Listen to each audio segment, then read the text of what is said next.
கர்த்தருக்கு ஸ்தோத்திரம். சங்கீதம் 75:7. தேவனே நியாயாதிபதி, ஒருவனை தாழ்த்தி ஒருவனை உயர்த்துகிறார்.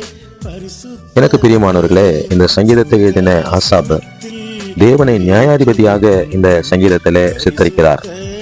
நியாயாதிபதியாக இருக்கிற தேவன் ஒருவனை தாழ்த்துவதாகவும் ஒருவனை உயர்த்துவதாகவும் இங்கே அவர் சொல்லுகிறார்.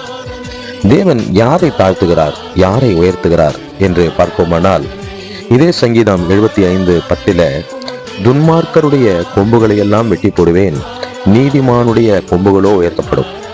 ஆக நீதிமானாய் இருக்கிறவர்களை அவர் உயர்த்துவார் என்றும், அநீதி செய்கிற துன்மார்க்கர்களை அவர் தாழ்த்துவார் என்றும் ஆசாபு சொல்லுகிறதை நாம் புரிந்து கொள்ள முடியும்.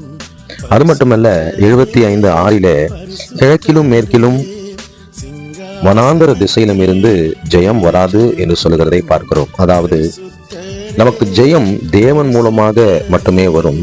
கிழக்கிலிருந்து வராது, மேற்கிலிருந்து வராது, எந்த வனாந்தரத்திலிருந்தும் வராது. யாரும் நமக்கு ஜெயத்தை கொடுக்க முடியாது. நியாயாதிபதியா இருக்கிற நம்முடைய ஆண்டவர் மட்டுமே நம்மை உயர்த்தி ஜெயத்தை கொடுக்க முடியும். அவர் யாரை உயர்த்துவார் என்றால் நீதிமான்களை அவர் உயர்த்துவார். அதனாலே தான் இதே சங்கீதத்துல ஆரம்பிக்கும் போது 75:1 ஆரம்பிக்கும் போது, உம்மை துதிக்கிறோம் தேவனே, உம்மை துதிக்கிறோம், உமது நாமம் சமீபமாய் இருக்கிறது என்று உமது அதிசயமான கிரியைகள் அறிவிக்கிறது என்று சொல்லுகிறதை பார்க்கிறோம். ஆக நீதிமானாய் காணப்படுகிற கர்த்தருடைய பிள்ளைகள் அவரை துதிப்பார்கள், அல்லது அவரை துதிக்கிறவர்கள் நீதிமான்களாய் மாறுவார்கள்.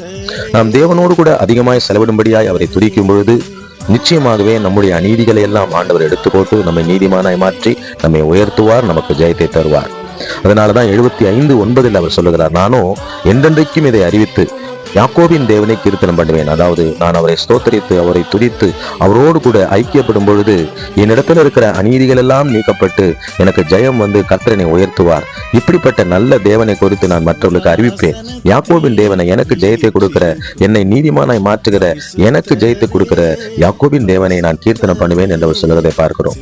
எனக்கு பிரியமானவர்களே, நாமும் நீதிமானாய் மாறுவோம். அவரை துதிக்கிறதினாலே, அவரை விசுவாசிக்கிறதினாலே, அவரோடு கூட ஐக்கியப்பட்டு அவருடைய வழியில நடக்கிறதினாலே நாம் நீதிமானாய் மாறுவோம். தேவன் நம்மை உயர்த்தி நமக்கு ஜெயத்தை தருவார்.